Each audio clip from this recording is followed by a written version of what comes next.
Today we have a wonderful guest with us here on Transition to New Terra podcast. Her name is Jessica Jones. She has an incredible resume. She's done so many things.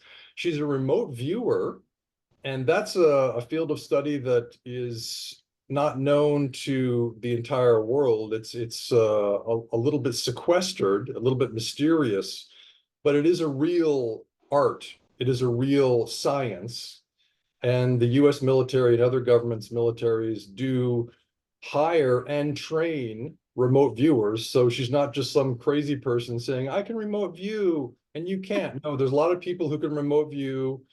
We all probably have that innate ability, and we just need to practice that. And Tony Rodriguez has talked about this, how if it's like a muscle, if we practice it, we can all do this thing. So we all have this ability, just like we all have the ability to speak telepathically to each other. It's just that this has been suppressed over time. So she also has a wonderful podcast called The Cryptid Huntress, and that's on YouTube. And she also is the co-host of Spaced Out Radio. There's a show she does. Tell us the title of your show, Jessica. It's called Off the Trails on Spaced Out Radio every Sunday night. And you used to have one called Remote Viewing Investigations, right? Yeah, I actually still do that show. I do a remote viewing show every Thursday night on my channel, The Cryptid Huntress. Oh, on your channel this time. So you switched over from Spaced Out Radio to your own channel. Yeah, well, I was doing it with another group of guys on another channel, and now I'm doing all my shows on my channel now, except for the Sunday night show at Spaced Out Radio. Okay. Well, welcome to the show, Jessica. It's great to have you. Thank you, Jock. It's always fun hanging out with you. I appreciate you asking me to come on today. Yeah, although I wanted to talk about the Chimera universe. It's really a question in my mind whether there's anything pure in the universe. Is it all cobbled together? Is it all advanced races genetically tinkering with life forms that they found, genetically tinkering with themselves, patching together life? And then we have these testimonials from the Secret Space Program insiders and from Alice Collier, who's an Andromedan contactee, who say that humanity itself was cobbled together over time, over great spans of time, over millions of years, by 22 advanced races who used their own genetic material to upgrade this natural hominid. If we go back far enough in time, it was a natural hominid here on Earth. But then we have to ask ourselves, was that natural hominid ever really a natural hominid? Or was it brought here as part of a genetic experiment along with other life forms, and then mixing that with the processes of evolution so that the life forms brought here would either survive or not survive in this particular biosphere, this particular environment? And then if they don't survive, then that's evolution working.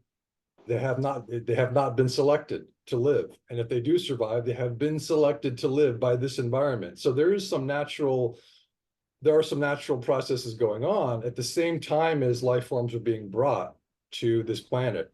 And then you have to wonder, is Terra the first planet where life forms were brought by advanced races? In other words, is there any kind of natural life form out there that's just pure, that came into existence spontaneously of itself, or is everything a patchwork doll? So Jessica Jones, you've got a lot of experience with this. You're the cryptid huntress. Now, cryptids, I looked this up yesterday just to make sure that I had this right. So cryptids are life forms that according to the common wisdom may or may not exist.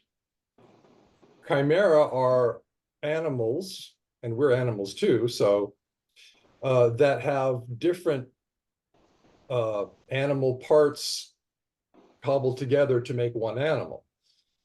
So in ancient Greece, we have the chimeras, capital Chimaera, a specific being called the chimera that was a lion with a goat neck and head. So there was the full lion with the lion's head, then the goat neck and head coming out of its back, and then the tail was a serpent coming out of the tail with its own head. So it's a three-headed beast, and the goat was breathing fire. So this is a weird this is like the great perfect chimera, because it's so weird that no one would think, yeah, that came into existence naturally. It's clearly something was going on with genetic engineering if this thing was real. And then we have other chimera. The word chimera then was based on that one mythical creature. So now you're a cryptid expert, and some cryptids are chimeras. Is that correct? Jock, I think so. Yes, absolutely. I mean, you know, my opinion or what I believe to be true has really changed over the years, especially since I've gotten into uh, doing the Bigfoot field research and encountering strange creatures in the woods, and even doing the remote viewing on these creatures. Okay, and actually meeting some of the people. You know, you and I both were at the Journey to Truth conference last year, and I met a lot of wonderful people who had been part of the are currently part of the secret space program, and have some knowledge on some of these chimeras that are being made actually to this day in labs and some of these underground facilities that I've talked about a bit, because it comes up in my remote viewing data when I'm remote viewing sometimes, some of these dogman sightings and different sightings of cryptids. Now, I used to think that everything was natural. It was all from this earth, genetic, you know, animals and even cryptids, like they're from here, you know, they're just everything's from earth, you know. But now I don't think that. And I don't think everything is natural. And something that opened my mind was hearing your presentation about terraforming Terra. Okay, and seeing all of these what I thought were natural occurrences in nature when it comes to the mountains and the plateaus and the mesas and things like that. A lot of stuff looks like it was made by something bigger. So that leads me to ask the question, like, is Earth a laboratory? Okay, are we just one big laboratory for a bigger, I don't want to say person, you know, like, oh, for alien life? I mean, what is going on? You know, I'm honestly not an expert. I might know a little bit more about than most people about some of the cryptids. I know a little bit. I know a little bit. And I do think that there are cryptids such as the dogman, which are potentially being made in labs. But see, then you got to factor in not only the chimeras and the chimera aspect, but also the cloning aspect as well. I mean, there's just a lot to wrap your head around when it comes to some of these creatures that aren't supposed to exist.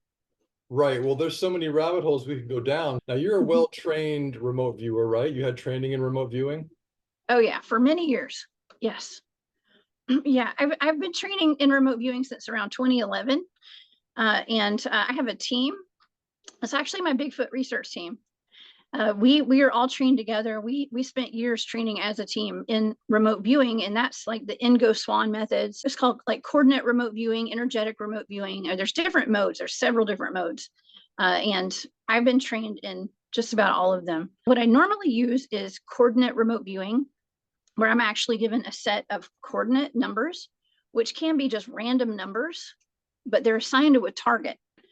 And so these are it's called a blind target. So I am just given the set of numbers that have been assigned to a target. I don't know what that target is. Right, I'm right, just given right. that set of numbers, and so that's how I psychically tune in. And there's a process that we go through to extract a whole lot of data from those numbers when it comes to targets. And a lot of times my targets involve cryptids, and sometimes chimeras are in there.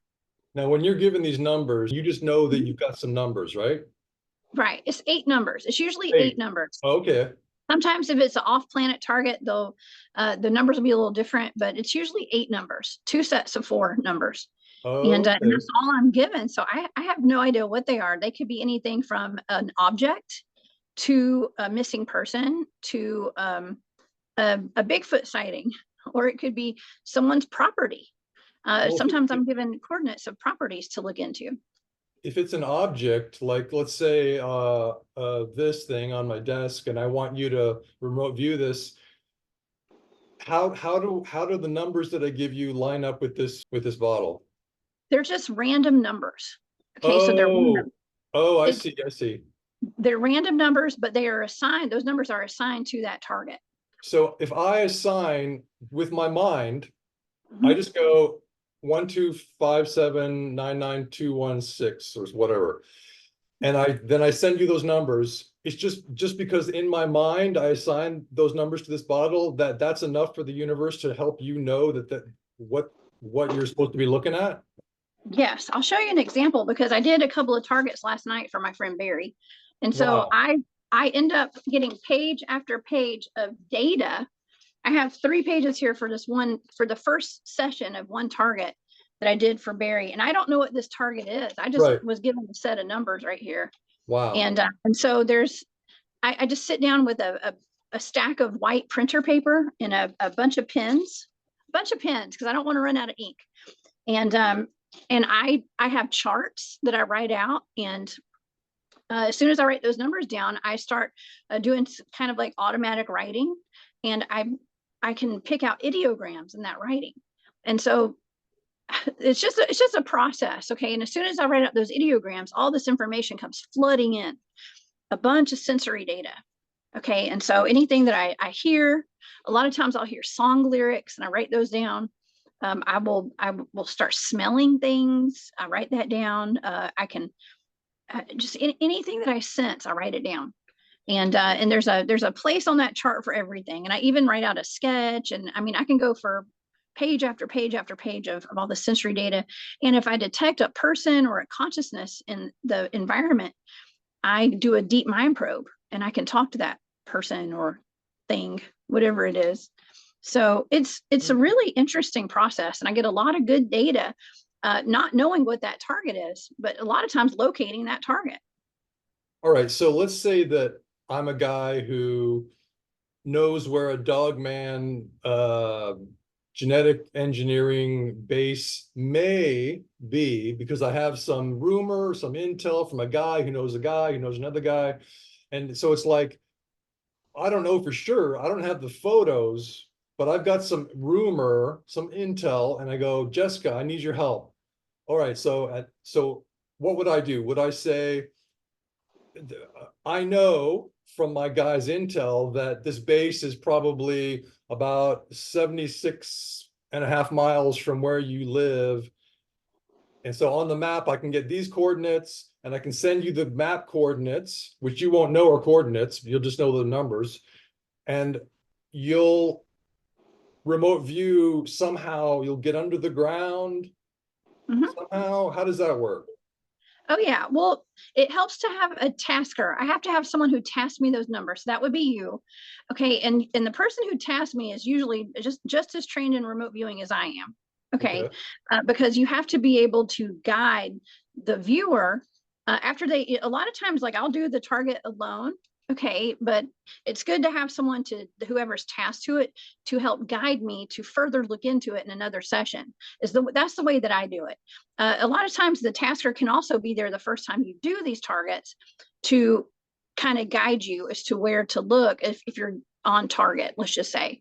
Right. Okay, so you can say like go up 1,000 feet, go below 1,000 feet, or a Oh, 200 feet or 20 feet ahead, and it's just to get the vantage point from different locations. well, how does the tasker know to tell you to go? Oh, he's just giving you. He doesn't know. He's like, Mhm. let's find out what's 1,000 feet below. Yes, correct. Okay, okay, okay. Correct. Correct. Because a lot of times, like let's just say, for instance, the military is using this, Yeah. and they have hostages that they're trying to locate. Okay, and they're not exactly sure where they are. Well, the remote viewers will hone in on where these people are. They can even get in their heads and find out if they're okay. They can Whoa. potentially even get in the heads of the kidnappers. Yeah. Okay, and put some thoughts in their heads and stuff. I mean, who knows? I don't know. I am not in the military. Okay. So I have not done anything like that. Not to say they have, but I think that they could. If you've watched that movie, The Men Who Stare at Goats, they do stuff like that. Okay. So that's a little soft disclosure there in that movie. Well, you have worked on many missing persons cases though, outside of the military. You're in the civilian or the local police area, right? Correct. I've done several cold cases. I even did a target for, that was a cold case for the Nancy Grace podcast at some point. They take a lot of energy out of Mm, me to do, but those are the most satisfying in a way, because we're able to help the families. Okay, help right. the families. And I don't, and like I said, I don't know what these targets are. They're blind targets. But when I get a target and I'm told it's a high priority target, at this point, I kind of assume it's probably a missing person or a missing child or something. So I drop everything I'm doing and I'll stop and I'll go do that target immediately. Who is the tasker in the case of the missing persons targets? Usually it's the head of one of my research teams. Uh, How does he or she get the information? well, it just depends. Sometimes you can get the information from getting a phone call and being asked to look into it Right. by law enforcement. Anyone who, like detectives, who would know that their case is about to go cold, or there's just a missing person. I mean, for practice targets, for anyone who's into remote viewing and you do remote viewing targets, there's a list, there's a database online too, where you can go and, I mean, I've gone to it several times, and you can see the missing people on there, and you can pretty much task missing persons targets to your team if you got a team, I just by see. I looking at that see. website. So you can, Mhm. you, without the law enforcement guy calling you and saying, please Mhm. help us, you can just go, well, these are cold cases, they're public Yeah, record. Let's see what we can do, and maybe we can get some information for the family to find out what happened, what really happened, if the family believes in remote viewing, right? that's right. That's right. Well, and I've been tasked some practice targets like that before. Uh, Several times I've been tasked, especially local missing people that are in our area, like here in Georgia. And so, yeah, and it's always interesting because you come up, gosh, it's people, a lot of people have a lot of secrets, I've learned. Okay, and like double lives and stuff like that, and so it's things that like the family may not have known about the people who've gone missing, and it's very, remote viewing can be kind of intrusive. Okay, so Yeah, that's why I have not actually, in addition to not having a lot of time on my hands right now, I have not really taught it, especially not to the public, because it's super intrusive. And like many remote viewers, it's important to kind of vet the people that you're teaching it to before you teach it to them. because there's some ethics involved, right? Very much so. Yes. Well, tell us if you can. I know that you probably don't reveal everything that you do for good reason, but tell us if you can about some dogman or other cryptid remote viewing experiences that you've had. Okay. Well, there's one interesting case that I did about a year ago, and I have a friend who has a podcast as well, and he's an author and writes books about dogmen. Okay, and wendigos and stuff like that. So, Wait, what's the but thing you just said? a wendigo, What's a that? wendigo. Oh, I'm actually, I've been invited to go wendigo hunting in these, well, sometime. I can't say when, but wendigos are, I want to say a cryptid. I guess it's a cryptid. It's more of kind of like it's kind of demonic actually. It's kind of Oh, bad, but there, if you ever seen the show Game of Thrones, the White Walkers are basically what a wendigo is. wow. Okay, and, They sound scary. White Walkers. they're like cannibalistic creatures. Okay, and a lot of times they'll be portrayed as like it looks like a zombie animal. Okay, Yeah. with a skull for a head with antlers on it and stuff. Oh, But actually they're more like they're kind of like a zombie. Okay, they're kind of like a zombie, are they and they will eat you. bipeds? They look like people. Are they like really tall, skinny Yes, people, kind of? yes, yes. Uh, they're described in different ways, but the majority of the ways that they're described, it would be like a tall, white looking, almost like a pale crawler, if you're familiar with those. I talk about cryptids every day, Jock. So to me, like it's a pale crawler, but it's solid in form, and they're just very dangerous. You don't want to be around these things, but they live in the cold weather, anywhere where it's cold. So we were talking. I've been invited to go to Maine when it gets colder, because there have been some. Wendigo sightings up there. All right. So Well, I might go check that out. before we get into your remote viewing of that you want to tell us about of the Dogman, I guess it was. Let me just mention to people that Jessica Jones, by all evidence, has courage beyond the normal amount of courage that most of us have.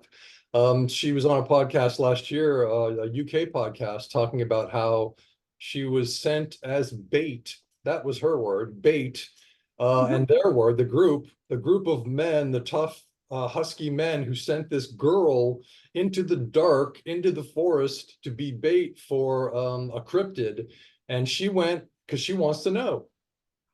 She has this courage that comes from a desire that's an overriding desire to know. And so to know, you have to have courage, right? Because in this world, in the Matrix, everything is there's a lid on knowing. There's a lid on knowing the truth. So to push that lid, you have to have courage because there's a lot of forces working against us to make sure that we don't know the truth about anything. So you're pushing the envelope, you're pushing the lid, and you're like, hey, if I'm going to know the truth, I have to be courageous. I'm not scared to die. Okay. And I know that sounds harsh, right? I am a mom. Okay. I don't want to die. I don't, but I'm not going to let things hold me back from knowing the truth and discovering the truth about things. And first of all, I tell everybody, do something that scares the hell out of you at least once a year. Okay, just have some courage to do something that's outside of the box, out of the ordinary. It doesn't have to be dangerous. Okay, I don't recommend that everybody goes Bigfoot hunting. Okay, Bigfoot researching. I think everyone should be getting out in the woods and enjoying themselves. But the things that I do it can be very dangerous. Okay, what I do. Right. And I'm fully aware of that, and I'm fully prepared to take care of myself. And I have a wonderful team. Those men were not just any old dudes. They're all highly trained, former and current military vets and stuff, and law enforcement. I felt like I was in good hands. I was okay. And yeah, I'm fully prepared to take care of myself if I have to. You've got these competent colleagues, but you're also yourself. Didn't you take Taekwondo or something when you were young? I was I did kickboxing, and Kickboxing. I played rugby and stuff for my college. I mean, Really? I am, yeah, I'm a tough cookie. I'm pretty tough. So Have you kept up on your kickboxing? not lately. I've been too busy doing my shows and stuff. So no. I mean, it's important to work out and stay fit.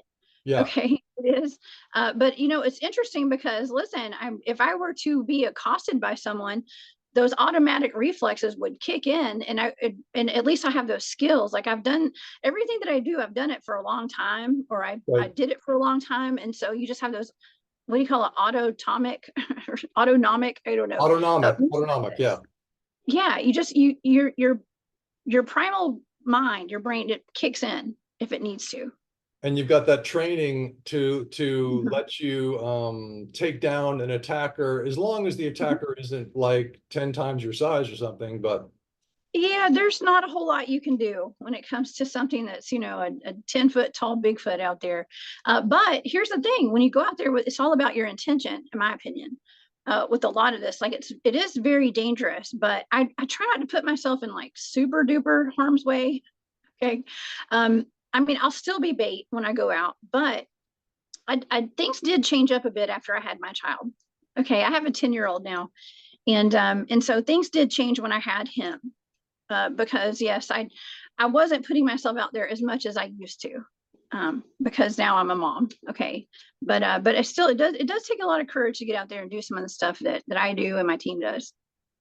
we could get you a t-shirt that says bait, and then underneath in parentheses it says, but I am trained in kickboxing. Right. So just to let you know. Yes, I will kick your butt.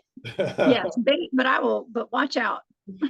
Well, this was you said a year ago you had an interesting case where you're remote viewing, and it was for you didn't Yes, it know was this as a remote viewer, but it was for a Dogman base. sighting. Well, it was okay. So a friend of mine had written a book and was doing a promotional video for it at a place where he lives in Missouri. It's called the Joe Bald Recreation Area, I Okay. believe. And so he went out there and he was shooting a promo for it. And I think the book was kind of based on that area because there have been reported werewolf and dogman sightings out there.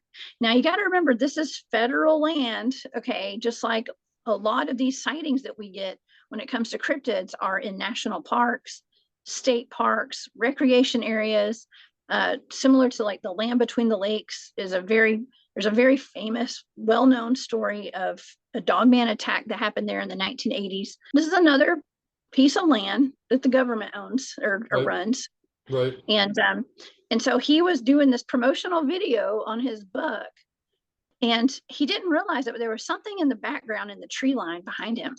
And it wasn't until someone noticed it when he put the video on his YouTube channel that you could see something peeking out from behind a tree right behind him. And it had a hand with claws, it had claws on it. It looked to me, it looked like a goat man or something. It looked like a goat because it had a long snout. You could clearly see this thing though. You could Yeah. clearly see it in this video. And so that I was actually tasked with that, whatever this thing was in this video, Well, and that the whole area there basically as a remote viewing target. now, by task, you mean they didn't say to you, "Hey, there was this thing in the video." They just gave you some Yeah, numbers or something, right? I get numbers, okay, Right. and so I'm getting these numbers. Well, here's the Yeah. thing: I wasn't just looking at whatever this animal was. The target actually was all encompassing of that whole area Okay. because I picked up. This is where the secret space program came into my reality.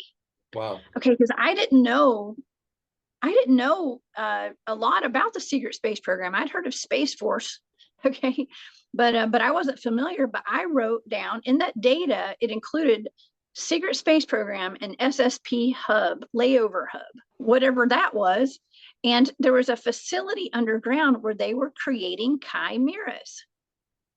That was in the Chimeras or data. chimeras? Chimeras. It was in my data. Specifically, that word was in your data? Yes. Oh Holy yeah. Moses. Yes. And whatever that being was I wrote down the watcher, the watchers or the watcher. And it seemed as though, according to that data, I think that it was guarding that facility that was there. And it Oh, was an underground facility, and they had stuff there to guard it. Whatever that I can't say it was a dog man, but I think it was some sort of a chimera okay. because they were actually creating chimeras there. And this chimera, when you say guard the area, it had the ability with its long claws and its physical prowess, as far Yeah. as you could tell in your remote viewing or in this video that was seen, to, let's say, physically guard the the area from any intruder. So he could just kill you if you stepped across the line, basically. Mhm. I think that they're fully capable, yes, but they didn't. But it didn't. And that's the case with a lot of these cryptids that I'm dealing with out there, and even a lot of the dogman sightings that are being had, especially around the United States.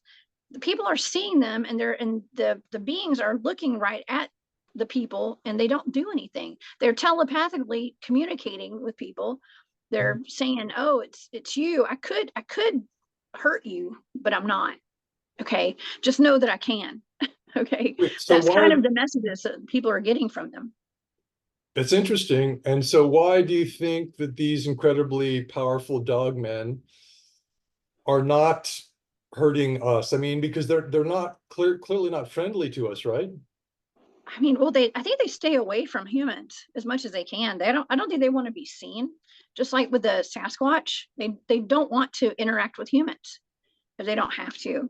But there's a whole list of as to why they do or don't, and there's a lot of talk about it behind the scenes here in the cryptid community, because I mean I've had a remote viewing target which included a cryptid breeding program that our government or some agencies may or may not be doing.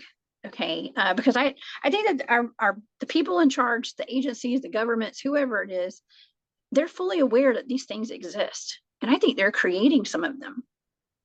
Well, are Um, you now, as far as the timeline goes, what year was it when you, if you can let us know this, when you were tasked with finding out what this goat dogman creature was? I think it was last year. I have to look at my I have a folder. I have folders for all of my targets. I have to look. Okay, It was either last year or the year before that, but I'm pretty sure it was around last year, well, 2023, maybe 2022. okay, because it was, I'm guessing that it was, if I had to guess, it's none of my business, but I would say it was 2022 because you're saying that it was before you had heard of the secret space program. And I'm guessing the earlier in your life that was, the more likely it was that you hadn't heard of the SSP. Yes, correct. I think I had heard of it, but I didn't know anything about it, and I'd never met anyone that was a part of it. Oh, okay, okay. It was, I mean, I knew, I guess, see, when I'm remote viewing, like I hear things, I write down everything that I hear. And that was just one of those things that I heard, a lot of times. And that's the thing. A lot of times when I'm trying to make sense of what I'm seeing and what I'm hearing, you write it down in this little box. It's called analytic overlay. And that's over on the side.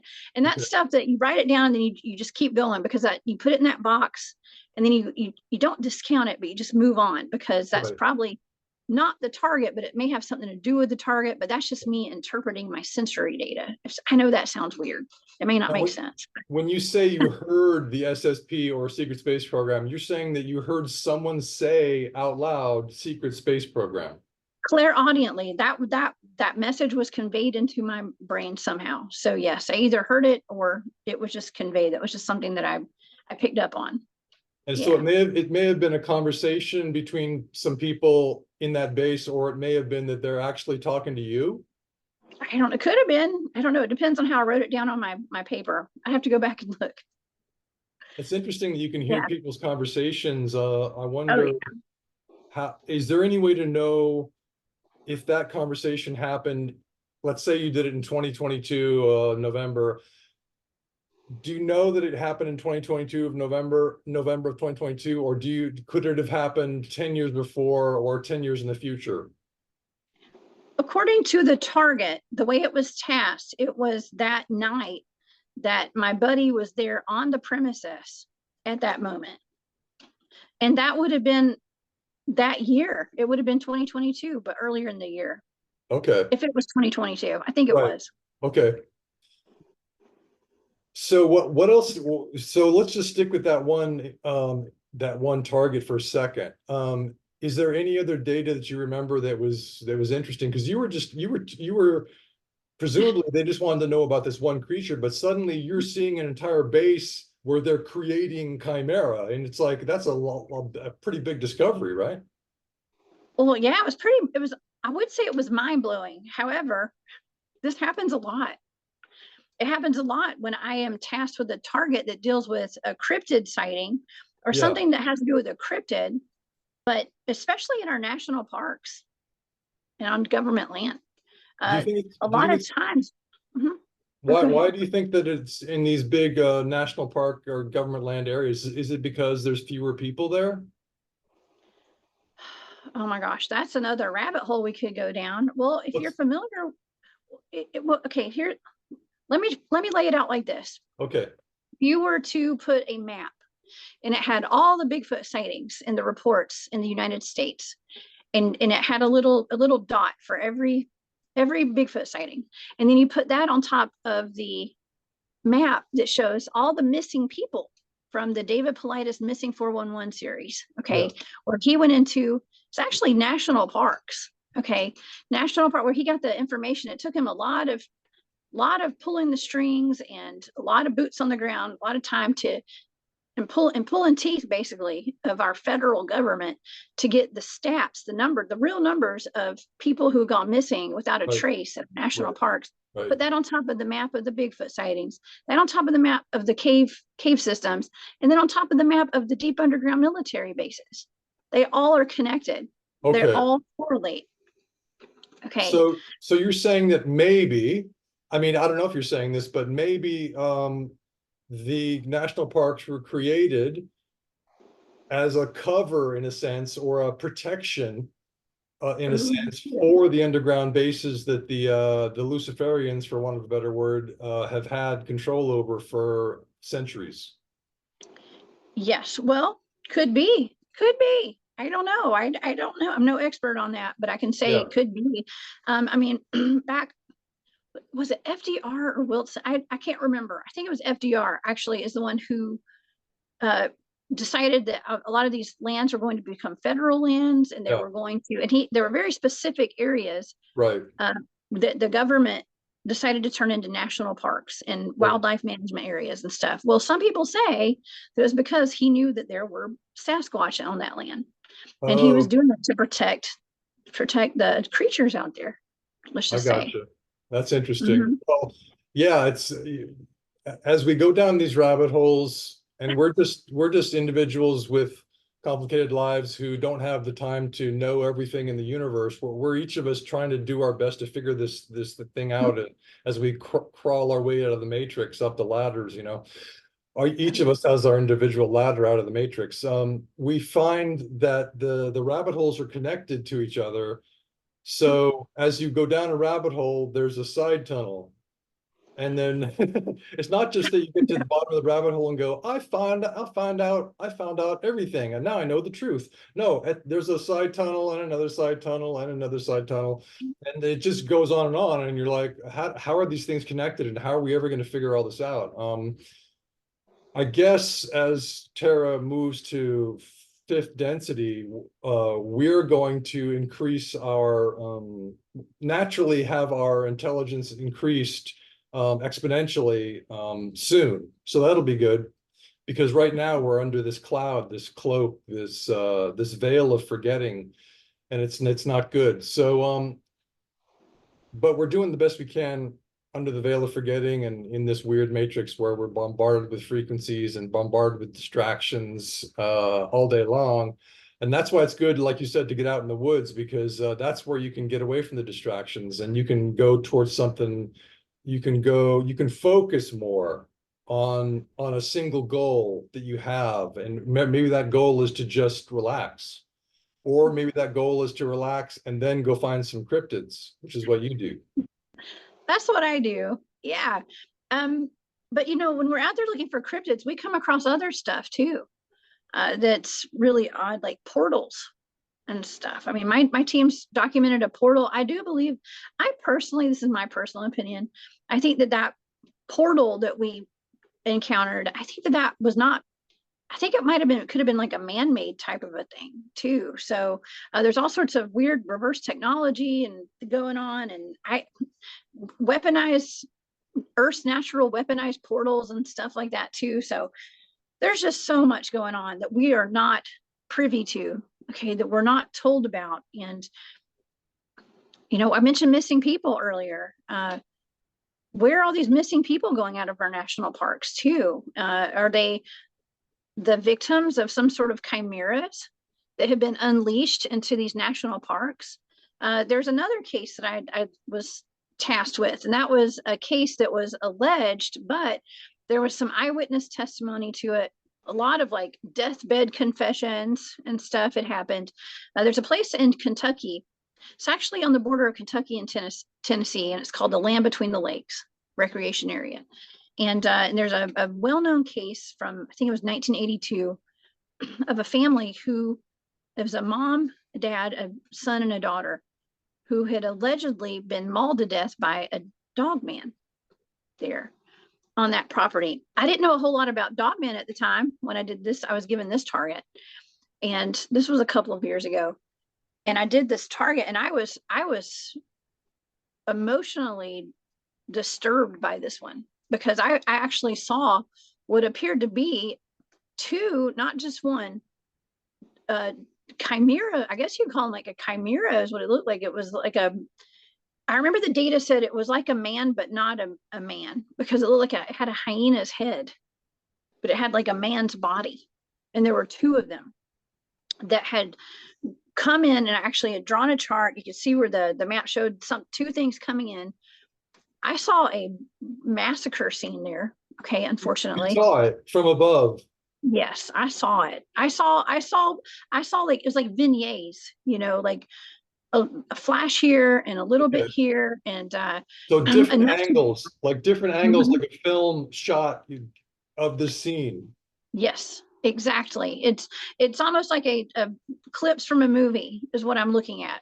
Okay, and I think that was my higher self not allowing me to see all of what was going down because it was really bad, and Oh, children were hurt, and it was the dad, the son, and then the mom, and then the daughter. Okay, and there was, they tried to fight back. I mean, it was just wild. It was really terrible. And this had been reported for by the locals, because the local law enforcement had to go in and secure the scene. When apparently some hikers came across the crime scene at some point, and this is a family that had gone camping out there. They just gotten there. I remember reading about this, and wasn't there evidence reported of these claw marks across the bodies, and that wouldn't have been made by other humans that killed somebody, right? Right. Well, there's no record of these people even dying. What do you Okay. mean? There's What do you no mean? there's no record there. It was completely wiped out. Okay. Oh, So when I had done this target, I was so disturbed by what I had remote viewed. I contacted the head of the North American Dogman Project. And because what I had seen, okay, so my data included being let out to feed, okay. being let out to feed. Okay. Yeah. And I picked up on another facility. You see where I'm going with this, right? A nearby facility to the crime. Yes. Yeah. Yes. Whatever these were had been caged. They either broke out or were let out. And I wrote down, and my data said let out to feed. I can't say that I picked up on like a laboratory where they were making chimeras or anything there, but Right. if we look at patterns with some of the other targets I've done, they may be. This place is not too terribly far from Missouri, where the other facility was. Say Yeah. Kentucky, Yeah. but still, nonetheless. Okay, so I sent my data to the head of this North American Dogman Project. He sent me a documentary that he had made. It was not released to the public, to my knowledge. And he said, "Wow, what you saw lines up with what we've been told." A documentary specifically on this incident with the four hikers. Yeah, with the family of four, and there were Yeah. two hikers apparently that came in and found the scene. Okay, Okay. Okay. there's Okay. there's two different Yeah. stories to it though, but what I picked up on was one version of kind of what they knew about it, and they had. What the hikers told the Yes. authorities. Yeah. Well, actually, what a local the lady that worked at the local store said that two of the police officers showed up in the parking lot of her convenience store in the Right. middle of the night, and they were visibly sick and like Oh my throwing up in the God. parking lot. I mean, it was just bad. It was really bad.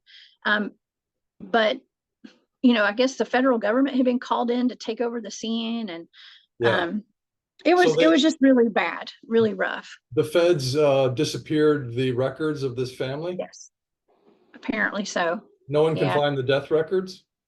Not to my knowledge, not to my knowledge, but a gentleman did come out and claim that he had actually been there on the scene as a child and had hidden, and the dogmen didn't find him. And so it's just odd, because when you get into stuff like this, I've never said that I thought that man was not telling the truth, but he was not detected in the environment when I was remote viewing it. Okay, so that kind of leads me to believe and to see that there are people who could be planted into some of these situations to throw us off track a little bit and to Right. change up the story.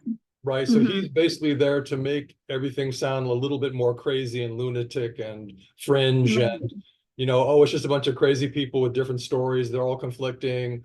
Who can we believe? It's always the same sort of agenda, this sort of plan that the Luciferians, as I call them, in charge, sort of perpetrate on us. They're like, let's create all these conflicting stories. Let's have some clearly lunatic Mm-hmm. idiots come in with their story that's sort of like the real testimonials, but not quite. And so it's so that no one knows what to believe, and they just go, I'm going to go back to my sports, and I'm going to go back to my porn, and Yeah. and go back to my usual life, drink some beer and watch some football. Because I can't figure out all this lunacy. Oh, a secret space program, it's too much conflicting stuff. So, um, Well, all right. that's not the only thing there too, Jock. They actually there's even I was actually warned to even maybe not talk about that so much about the entire incident because there's a lot of occult activity that goes on in that park. Okay, a lot of occult activity goes on in a lot of our national parks Okay. apparently, and so we don't know what's being conjured and all that kind of stuff too. So even vampires, I was told. Okay, So so you were warned by your friends to sort of mhm, cool it with that specific incident. by people locals who lived there. I was yes, basically. Yeah, And they would know because they probably felt the brunt of the if they go too deep into this rabbit hole, then they get some kind of pushback, right? correct. Correct. Okay, so like, my God. So I know, right? there seems to be like it's you against the invisible, unknown, unnamed controllers who are controlling information, and it's little Jessica, this little girl who started out young, going, I want to know about the Bigfoot, because you had gone to this meeting with your mom where there was a Bigfoot researchers, and you were what, young teens or something? No, I was probably early 30s. I don't know. Oh, I Yeah, got the it wasn't impression teen. that you were just It a young wasn't girl. teen. I'm an old lady, Jock. Okay, so I thought you uh, started when you were like 13 or something, but I got the wrong impression from that interview. Okay, so, oh well, yeah. I've been okay, into the well, paranormal good. since Well, I was a kid, you're for a sure. But kickboxing adult woman, and you're yes, out there. But see, I think of you as just this innocent girl who's just like in the forest going, I wonder if there's monsters, that's how I see it. yes. Yeah, I am I am a young innocent lady here, okay? but yeah, I've been doing this stuff for a long time. Okay, I've been into Okay. the paranormal and I've been visited by ETs and all that kind of stuff, Oh, ghosts and all that since I was young. I didn't get into the Bigfooting until it was either late 20s, early 30s. Yeah, so now you've been visited by ETs. That's kind of cool. Have you ever had any conversations with ETs that led you to have more knowledge on chimeras? Have they ever talked to you about that, genetic engineering or anything like that? no, I haven't stuck around long enough to talk to them. I Okay. actually think I was put to sleep right after I saw both times. I feel like I was but basically made to go back to sleep and stuff because it was when I woke up in my room after I started doing my Bigfoot field research and we were having encounters with uh, UFOs and things in the field and Portals missing time incidents. and portals, Missing right? time. Oh, Essentially, well, we did have a portal that was more recent. okay. That was more recent. But yeah, back Missing then. missing time, huh? Okay. Mhm. Oh yeah. A lot of strange occurrences were happening, and that's actually why the team got trained in remote viewing, so we could look into stuff like that. But Oh, was the whole team experiencing missing time sometimes? um, it was more individual, like occurrences. Whenever we'd break off into small teams, like we Okay. have our big team out there, but then we all go out and separate because we have a lot of land to cover. Okay, Right, right. so we'll take like separate smaller teams out to different locations out in the field when we're out there. The first case of missing time that I had out there, I was with one other person. We were having our equipment kept malfunctioning. Okay, like our recording devices, anything that had like our cameras or anything that was digital, the times were changing on them. And his went forward an hour and mine went backwards an hour at some point. And it was very confusing.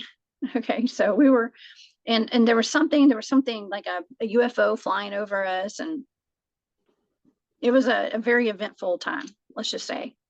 After you started to experience these UFO encounters, missing time experiences, then you were visited by two ETs, Yeah, I think there were three at least. Yeah, three I separate was. times.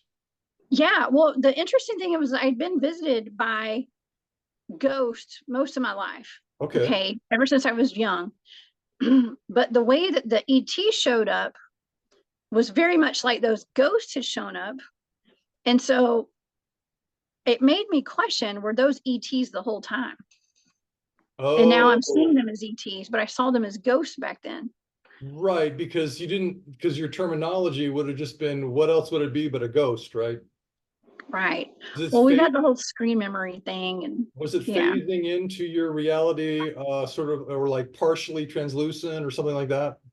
No, they were Young? solid. Yeah, they were solid. Oh, They were very, very solid. Are you talking about the ghosts? Because the ghosts were solid the too. Yeah. ghosts. I mean, I've seen actually after my brother passed away in an accident, and he showed up. He was transparent, like translucent, kind of. Okay. But the majority of ghosts that I've seen, a lot of the ghosts I've seen are solid, just like you and I. Like I could reach out and touch them, and they'd be solid like us. And would they But then, would they fade out or fade in, or would they just appear? they would appear and then disappear. Like you blink your eyes and they're gone. Oh, okay. Yeah, that kind of stuff. Or I just fall asleep because a lot of times when I would see them, it'd be in my bed. And as soon as I'm communicating with them or I'm talking to them, this is the ghost. Yeah. Okay, there Yeah. was really no communicating with the ETs that were in my room. Uh, that was me trying to figure out like what I'm looking at. Okay, I remember that when I had the ET encounters, Okay. and then as soon as I realized what I'm looking at and I'm trying to communicate or whatever, I go back to sleep. Okay, I go to sleep. Um, but the ghosts, I did used to telepathically. I remember talking with them, and they'd come in and they'd talk to me, and it was their mouths would never move. Okay, Oh, but I could hear their voices very loudly in my head, but wow. their mouths wouldn't move. So yeah, it's very interesting. The way the progression has gone in my life with all the encounters that I've had, and Right. looking back and then questioning what I thought I knew back then, now knowing what I know now. So Right. Well, it's a complex puzzle because even with yeah. what you know now, there's still so many mysteries, right? Oh yeah, I never run out of things to talk about and to research. Yeah, there's a lot of mysteries, but little by little, I'm open to everything, and Right. I'm open to learning, and I'm open to new experiences, and I'm open to changing my mind on things too, from what I once thought. Like we said in the very beginning today, I used to think I knew how life worked, and I used to know that, or think that like everything's from this earth. Right. Even now, I think the ETs may not even be from outer space. I think they're coming from inside our earth, or either like interdimensionally. They're Right. coming through portals. Certainly there are inner earth beings that may or may not decide to come out to the surface for whatever reason they have, that whatever agenda they have in the moment. There also, we have multidimensional beings, and that seems to be the fundamental nature of our universe is multidimensional. And it's tough for us to, I'll just speak for myself. It's tough for me to imagine how it works, because when I look out onto the yard and I see the trees and the sky and the birds, I go, well, that's what exists. But see, it's only according to my senses, which, as David Icke has continually emphasized, the visible light spectrum is such a small part of the total spectrum of frequencies that are out there that are possible. And we have animals that we consider to be more primitive than us that can see in the dark. And we have bats using sonar to detect mosquitoes and eat mosquitoes. That's pretty intricate and meticulous and amazing. We could never do that in a million years. And we think we're superior to a bat. Well, a bat's superior to us in a lot of ways. And a dog can hear way higher pitches than we can. So their reality is different from our reality. And they have superior sensory equipment in a lot of ways, and dolphins and whales the same way. So that they're using sonar and picking up different messages from sound that travels through the oceans. And so we're not doing that. We don't know what it is. It sounds like music to us. It sounds like some random clicks that the dolphins are making. Well, they're communicating. So if when we look at that, then we go, oh, maybe it's possible that there are other frequency ranges outside our tiny range of visible light on the spectrum of frequencies where other beings are existing, and they could be right here on the earth with us. There might be a whole bunch of stuff going on right where that tree is that's nothing to do with the tree. There might be a building there in another frequency range. There might be a huge civilization right in the backyard here, you know. So if we open our minds, as you said, that's the key, keeping our minds open to possibilities, because it's why don't we just say to ourselves, maybe it's possible that we have been corralled into this academic box where we are told that reality is one way, but in fact, reality has so many more possibilities. Oh yeah. Yeah. There's endless possibilities, and we are limitless as well.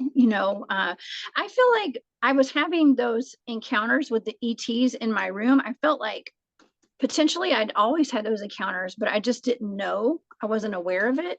But I had tuned into that frequency at that point because I was aware that there were, okay, the head of my team had actually encouraged us to all start researching alien abductions.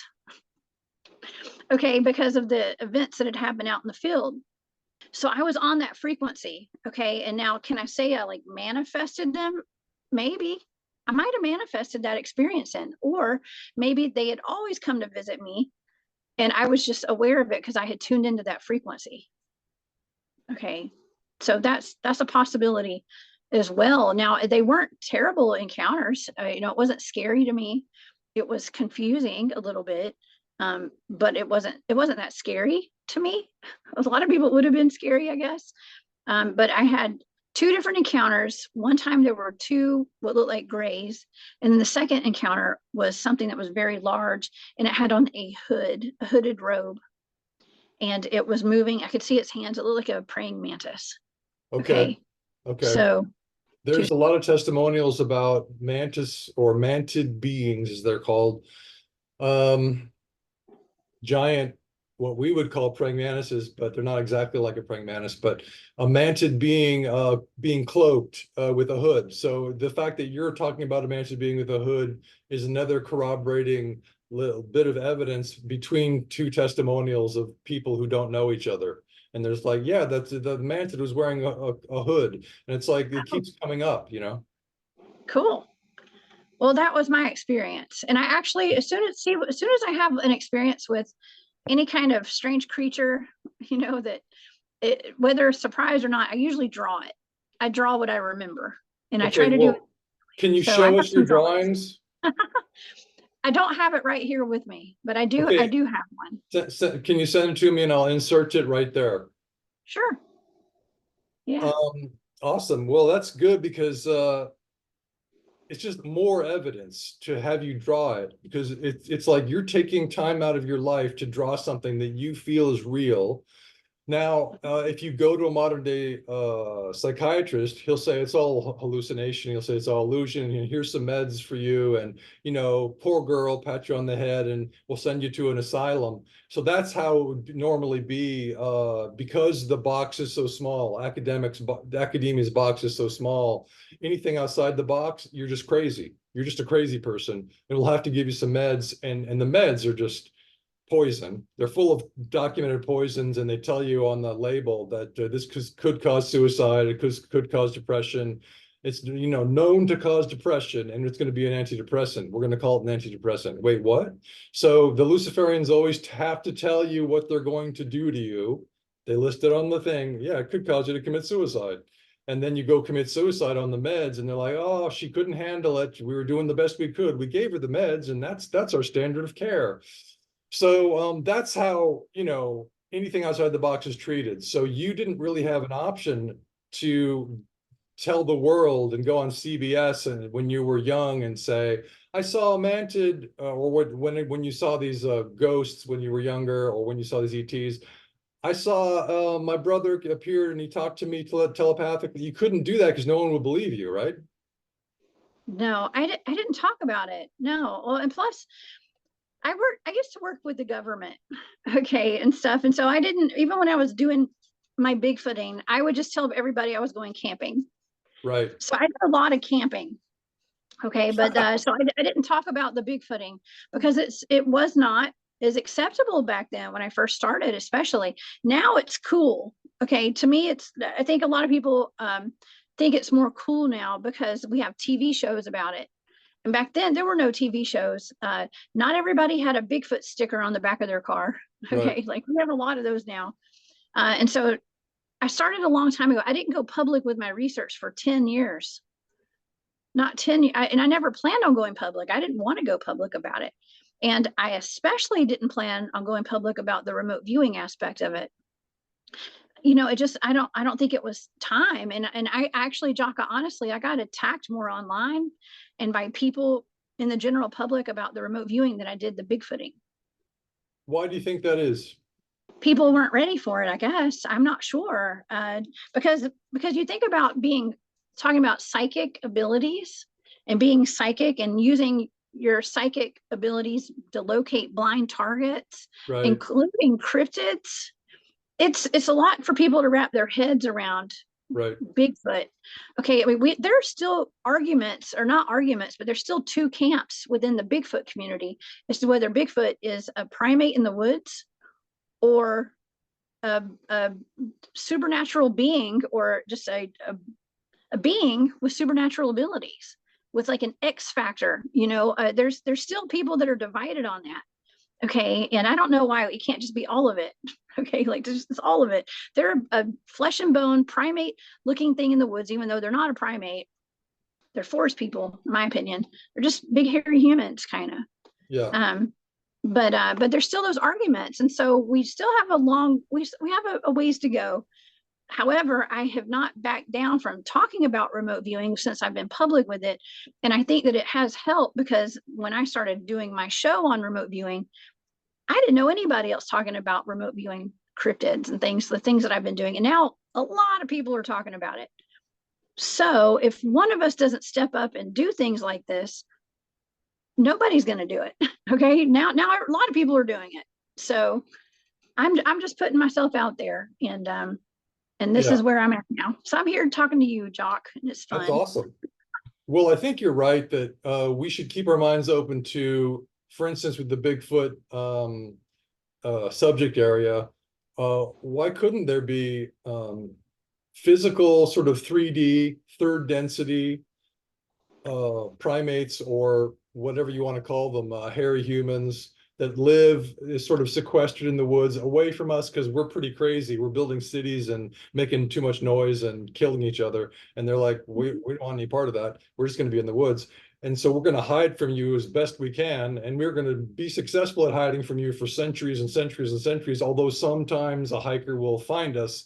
So there's those. And then why couldn't there also be multidimensional beings that, Tyler has talked about meetings with really beautiful, peaceful, soulful, gentle forest beings that are multidimensional, that Tyler says, how come I can't see you? I can, we're talking, but I can't see you. And they say, we're here. We're not hiding from you. You're not in the heart space to see us. It's up to you to be in the heart space and relax enough to be able to perceive our whatever it would be, fifth dimension or some other dimensional range of frequencies that they're in. They're just right there. So that's another example of ranges of frequencies coexisting in the same space. And they're just saying, go into your heart space. And so now Tyler talks about the heart as a highway to be able to perceive other dimensions. And I think that's a beautiful way to talk about it. So yeah, I think you're right to mention that we should keep our minds open to different possibilities. As far as the ETs go, I think it's interesting that you mentioned that these ghosts that you saw as a kid, which you labeled ghosts as a kid, might have been ETs, although that wouldn't necessarily apply to the ghost or the appearance of your brother, right? Right. Well, he was different looking though. Here's the thing. It was the week that he passed away and I woke up and I was surrounded by these green orbs. They were kind of floating around and they started forming from the feet to the top of his head and to my brother. Okay. And he was like a glowing green light, something different. I've never seen that in my entire life here. I've never seen it. I'd never seen it before, never seen it since. But it turned into my brother, and he actually sat down on the bed and leaned over and kissed my forehead. And I closed my eyes, and when I opened my eyes, he was gone. So Whoa. that was an interesting experience. Yeah, it was like he came to say goodbye. Oh, It that's really wasn't sweet. anything like the other experiences I had had. That's really beautiful. Yeah. Yeah, green orbs, huh? That's cool. I haven't heard Yeah. of anything like that. I mean, I know about orbs from working with Dr. Semir Osmanagic in the Bosnian Pyramid Complex, because so many people in the dark tunnel known as Ravne, which is the prehistoric tunnel that's part of the Bosnian Pyramid Complex, that they're excavating slowly, slowly, slowly, because some culture came and filled it in with loose sand and river stones 4,600 years ago. For some reason, they plugged most of the tunnel. So we're slowly excavating that. It's a big project, or with shovels and wheelbarrows, you know. But as we excavate this labyrinthine tunnel, we see in photos of people in there where so the iPhone or the phone will have a little flash feature because it's pretty dark in there. So you need a flash, and then it picks up in the background. There'll be like a little spherical orb with structure to it, and another one, another one, another one against the darkness of the background. So it's like the light from the camera is reflecting off the orb just like it does off the person.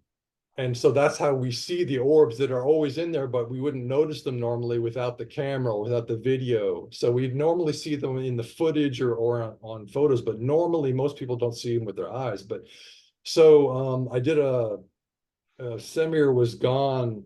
I worked as a videographer for 19 months for the foundation that is in charge of excavation in the Bosnian Pyramid Complex. And Semir was usually gone on speaking tours because he was trying to get word out about the Bosnian Pyramid Complex, because Wikipedia, the control system says it's Bosnian Pyramid claims, not Bosnian pyramids. They're trying to say it doesn't exist. It's just natural hills. So he's got to go on speaking tours and say, no, it's real, and here's the evidence, and here's the slideshow. So he was away most of the time, and I was like, well, I want to get a video with Semir because he's the star of the show. He's got so much charisma. Doing a video with some scientists in the complex was one thing, but doing a video with the star who discovered the Bosnian pyramids, who has this incredible innate charisma, that's another thing. So I was always trying to, like, when Semir would come into town, I'd be like, Semir, let's do a video. He'd be like, I don't really have time. And I'd be like, so one day I just basically said, we have to go into Ravne and do a video on orbs.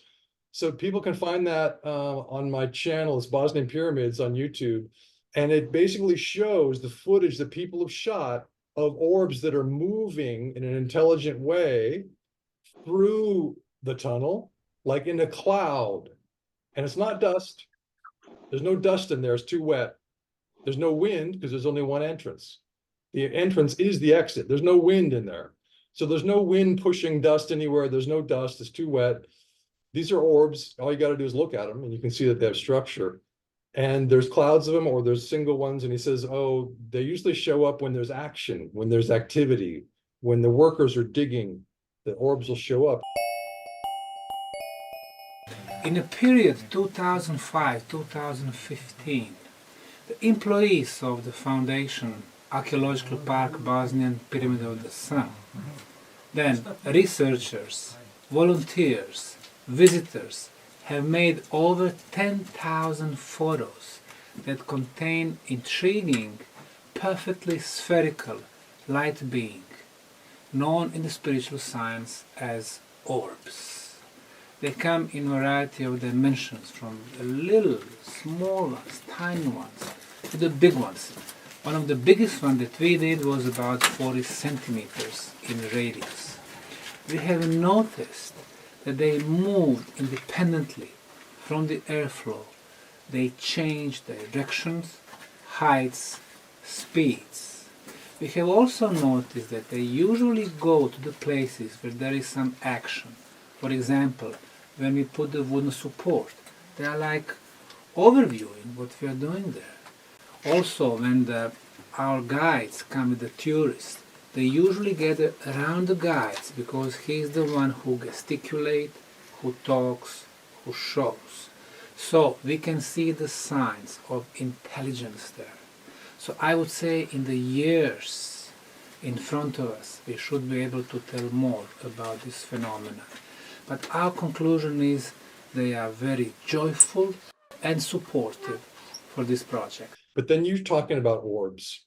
And so we have, and there are lots of testimonials of orbs, and not just testimonials, but photos and videos of orbs all around the world when there's a background where you can see them, you know, like in an interior room where there's a yogi talking to a crowd. You'll see this huge orb right above his head in a photo because the background is dark enough where you can see this thing. Whereas most of the people in the room might not have seen this phenomenon, this presumably intelligent living being that's shaped like an orb. We're like a 5-star pattern, as David Wilcock says: head, 2 arms, 2 legs. The orbs aren't in that pattern; they're in a sphere. That seems to be like a much cooler way to exist. But hey, I guess we'd have to find out from the orbs themselves. So you say you have a lot of green orbs around your brother, and they're coming up, sort of helping to form this image of him. Oh yeah, they became an outlet. It wasn't solid because I could see through it, but it was like glowing green orbs that formed into the feet, from the boots to the jeans to the shirt, the arms, the head, his face, turned into my brother. I don't talk about that very often, because I've never heard anyone else ever describe anything like that before. But I mean, orbs are a constant in my research. We encounter a lot of orbs out in the field. One of the first ghosts that I ever saw with my own eyes was when I was a kid, and I was in this old haunted house. It was reportedly haunted house in the town that I grew up in. And I got bored. I was upstairs hanging out. And I got bored. I started looking through some of the closets, like open the doors, because it was like a labyrinth of staircases and stairways in this huge house. And I opened up a door that I knew it went downstairs, like a back staircase. And when I opened up the door, it was dark, but there was a glowing orb of light in the staircase, in the middle, like where the stairs went down, and they took a 90-degree turn and went down again. And in that little platform right there where the stairs meet, there was a huge glowing white orb. It was about, I'm going to say it was about the size, it was on the size of a volleyball. It was big. It was very big. And it had like ribbons coming off of it, but it was all glowing and it was floating in the air. And I thought, okay, I'm just going to shut that door now. Okay, let's shut this door. I'm out of here. Because it was weird. Was it a disc or was it spherical? Spherical. It was spherical. Okay. And it looked like it had like these, I want to say, like, I always describe it as looking like ribbons coming off of it in some way. Off of it, like like that. Just floating, like it looked like a jellyfish or something, kind of. Yeah. Yeah. It was odd. So that was one of the first things that I had ever seen when it came to like something paranormal that I couldn't explain. Okay, that was one of the first things that I saw. How old were you? I was a teen. I was in my early teens when that happened. And did you tell your mom, did you tell anybody? Oh yeah. Oh yeah. Well, see, my family is very open to that kind of stuff. Everybody in my family, my great grandparents' home was haunted. Okay. And, my great grandmother, my great aunt had a possible alien abduction back in the 1980s when they were driving in their car. Okay. They didn't attribute that to ETs. They said that they had been snatched up by the angels and to take them out of harm's way. So I'll tell you the backstory real quick, because you're probably wondering. So my great grandmother, my great aunt are very religious. Okay, very Christian background, very Christian based, and they were driving down the road one night, and it was late, and it was dark. And they said that they were driving down a highway in Rome, Georgia, which is like northwest Georgia. And a light came down from the sky and it enveloped the entire car. And Whoa. Before they knew it, before they could figure out what was going on, they realized they were in another county. They were like 2 counties over. It was 20 miles down the road. Whoa. It was in a split second. And they didn't know how they got there, but they were still driving. So that happened. They said that they thought it was because the angels had taken them out of harm's way and they had moved them from a potential accident or something. That was their story, and they stuck to it. Okay. And I think that they probably had some sort of an abduction or something personally. But I've never remote viewed that or anything, so I don't know for sure. But we have a long history. There's way more that goes way farther back in my family of paranormal things, and one involves an orb actually.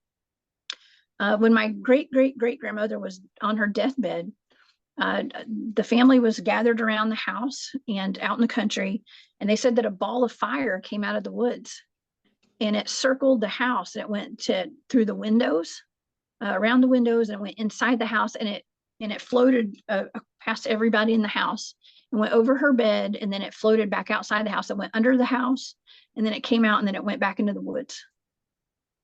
Ball of fire. Now, was that ball of fire an orb? Probably. Well, it's interesting that you talk about your family's similar experiences. You know, you've got missing time. You saw UFOs in the woods. They've got missing time. They saw a bright light in the sky and that enveloped their car. Robert Orossi talks about this phenomenon where ET abductions run in families. And you got to wonder, is it because of your specific genetics? Are they after your, maybe we could say, superior genetics? For them, your genetics are what they want. There's no telling. It could be. I don't know. I don't know, but I've heard that they do go down specific bloodlines and things, and for DNA purposes. I mean, I don't know. I mean, I'd like to think that I agreed to whatever's going on now. I feel like I agreed to it at some point, to be a part. I mean, that's what I think, but I don't know. I don't know for sure. I can't prove that, but I think that gives me some comfort. It makes me not so upset about it. Right. So that in other words, you're saying there might have been a contract that you signed in some sense.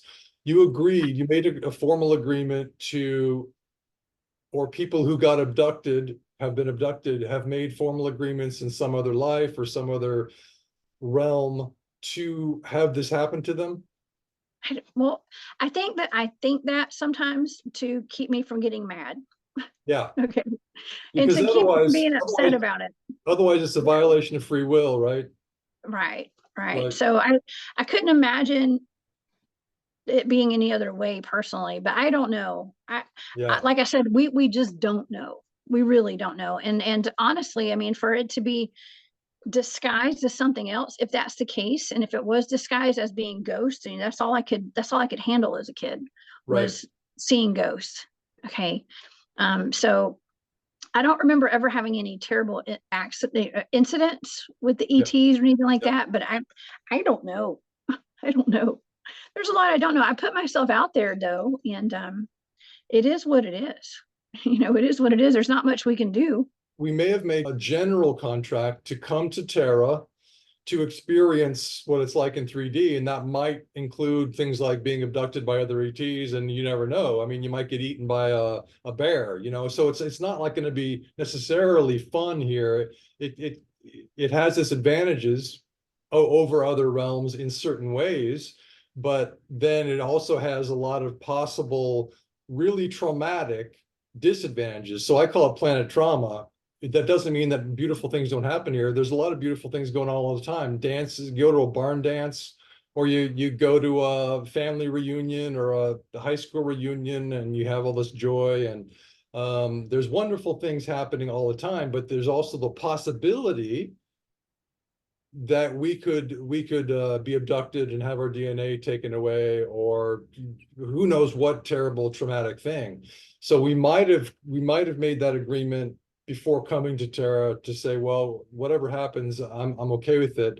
I'm here on a mission, or I'm here on an adventure to see what it's like in this realm. Because we, as an immortal soul, and you've talked about this before, you know that this is just one experience, and then there are other lives to experience, and so the immortal soul is going to always be there. It's going to survive it all.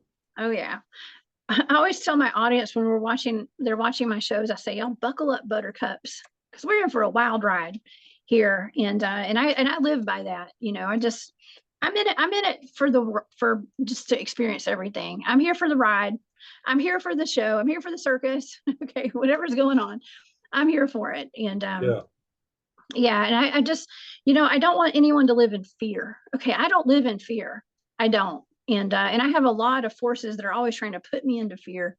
Yeah. But it's mostly humans, actually. It's a lot of humans want, and I think that's a control thing, of course. It's control. Because when you don't have fear, you're not controllable. Okay. Right. Outside forces and stuff. And so I think that makes people who are not living in fear a danger. You know what I mean? So yes, I am a dangerous woman. Okay. So Right. in those terms, I am, because I don't live in fear, and I don't allow fear to rule my life. And that's why I'm always thinking outside the box, and I do speak my mind on stuff. And despite all the people that want me to be in fear, I'm not in fear. Y'all lose, I win. Okay. Well, I think a Whoever's lot of out people, there. I think many people that are commenting on your videos in a negative way might be doing so because they don't understand that remote viewing is real. They might think you're just a charlatan and, how dare you promote this nonsense, and we have real science. And it's like, well, they don't know the history of remote viewing. That's very true. Well, I don't get a lot of negative comments anymore. That happened when I first came out with it. Because see, now, just like with the Bigfooting, it's cool to be a remote viewer now. Okay, so it wasn't cool when I first started, and most people had never heard of it. But I have been doing a weekly show for the past 2 to 3 years now on remote viewing. Okay, and I talk about it, and I get interviewed a lot on shows about it, and and I speak at conferences on it. And so, and I don't consider myself to be an expert on it. I just love doing it, and I've been trained in it for a long time. Right. So, Okay, well, you so are trained, and your show's on Wednesday on YouTube, right? my room. Well, I have 4 shows. Okay, but the Thursday night show is my remote viewing show. Oh, okay. What's your Thursday Wednesday? nights. Do you have a Wednesday show? I do. I have a daytime show every Wednesday at 1 p.m. Eastern, 12 Central. It's the Glitch in the Matrix, and Oh, I okay. do that. And then I have a Thursday night show, and then I have a Saturday night show, and then I have a Sunday night show at Spaced Out Radio. Well, I always see Yeah. your ads on Instagram, and I'm always like, it seems like you do a show every day. I mean, I'm like, oh, this woman's got an amazing energy, and I keep commenting to you. I'm like, how do you have so much energy? Thank you. Because I'm doing what I love. I'm having fun. And so that's how I keep it going. That's because I'm doing it because I want to do it, because it's fun. And I like sharing my knowledge with people. Anything that I've experienced, any kind of wisdom. To have wisdom, you have to make a lot of bad decisions in your life. And I made several. Okay. And but it has given me a lot of good stories to tell, and a lot of really good experience. Okay. I So know. that's why Yeah. I have so much to talk about. Okay. Well, So yeah, I'm just the talking. unfortunate experiences we have do make good stories, but then sometimes the fortunate experiences we have make good stories too, like the one where your grandma got taken 20 miles to another Yeah. county by angels. That's pretty awesome. In her car while she was driving. She and my Right. great aunt. It was my great grandmother and my great aunt. They're Your both great passed away grandmother, now. okay. Yeah, and my great grandmother was elderly back then. Okay, so Yeah. this was not something they would ever even talk about. I mean, I never even knew about that until I was older, until right before both of them passed away. I didn't even know about that story because they wouldn't Okay. talk about it. Well, I'm glad they had they were inspired to tell you. Mhm. Oh yeah, I think somebody else in the family told me, and then I Oh, had to okay. question them about it. Okay. Yeah, yeah. Well, do you want to give us one more story before we go about chimeras? Maybe you've had some direct experience or some remote viewing. Oh, I'm trying to think of another chimera. How about this one? Okay, so Okay. I was actually tasked with the remote viewing target of the chupacabra. Okay, the chupacabra. Now they're in. If you go research chupacabras, Okay, chupacabra actually means, I think it's goat sucker or something like that, or blood sucker, goat, something to do with goats. Okay, goat suckers, I think, um, which sounds weird, but okay, so there's two different types of chupacabras. When some people think of a chupacabra, they think of a dog. It looks like a dog. Okay. There's another one that looks like a mix between, it looks like a gray alien with like kangaroo legs, okay, with spikes down its back. It's really odd looking. But apparently there was okay, so here's the word on the street, was that there had been these chimeras being made in a lab in Puerto Rico. Okay, in Puerto Rico. And in 1994, story goes that a hurricane hit Puerto Rico. The lab was demolished or something, and the chimeras all escaped. So these the chupacabras that they had made there had escaped. And so people all over Puerto Rico after the storm were complaining that their goats were being unalived. Okay, they were dying, and all the blood was drained from their bodies. It was gone without a trace. Goat suckers. Okay. Goat suckers, that's right. So a group of pretty well-known remote viewers had remote viewed this a while back, and they John Vavinko is one of those guys. Okay, he's a remote viewer. John, and what's his last name? Vavinko. John Vavinko. I don't know John. I've never met him before. Okay. But John and my friend Barry, you know Barry Littleton. He's one of my sidekicks. Yeah. He met John and had a conversation. I guess he talked to him. He had this information about this chupacabra. Well, he was wondering, Barry's one of the people that knows how to task me with targets for remote viewing. So Barry decided that he was going to give me that target to look into to see if my data matched their data. And so he gave me this blind coordinate target. And as I'm looking into this, I pick up on a flood. I remember writing down Noah's Ark, okay, because something was flood. There was a disaster, a flood. Yeah. Something got loose. Okay, and you got to remember, all I'm giving are a set of numbers. Right. So I'm seeing something that is, I kept picking up on what I thought was a dinosaur. Okay, so I wrote down dinosaur, something that was a reptile. Whoa. But then you get into the data, and I picked up on a mammal, and I do believe I wrote down kangaroo. Okay, because I was writing down a mammal. So all this data was coming through. By the end of that target, it was so all over the place. I thought I was completely off target. Yeah. Well, Barry asked me when I got done, he said, what did you think this was? And he didn't tell me. I was like, well, I think it's probably a dinosaur, but it says it's also a mammal on here too, whatever you gave me. And he was like, whoa, that is so cool. Turns out that this chupacabra was like a chimera, and it was a mix between and I wrote down marsupial, actually. That was in my data, marsupial. Oh, okay.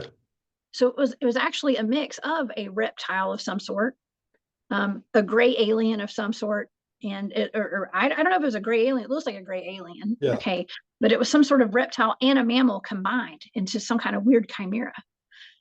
With what do they call it? A proboscis tongue, like a mosquito that was going, and it had a tongue that just touched the goat and it would suck the blood out of it, just like a mosquito takes our blood when it lands on us. Okay. So that was another one. I do believe that is real. Okay. The chupacabra is real. Those things were real, and they were some sort of weird chimera that was made in a lab. And yes, they did escape when a hurricane hit in 1994. Yeah. According to my data. Well, most of the Luciferians' labs are underground far enough so that a hurricane's not going to affect them. I think that most of the hardware, or all of the hardware that's really important to the controllers, is underground. So it's all protected. Anything that's above ground is, what's the word? Disposable? Disposable. Disposable. Disposable. Thank you, Jessica.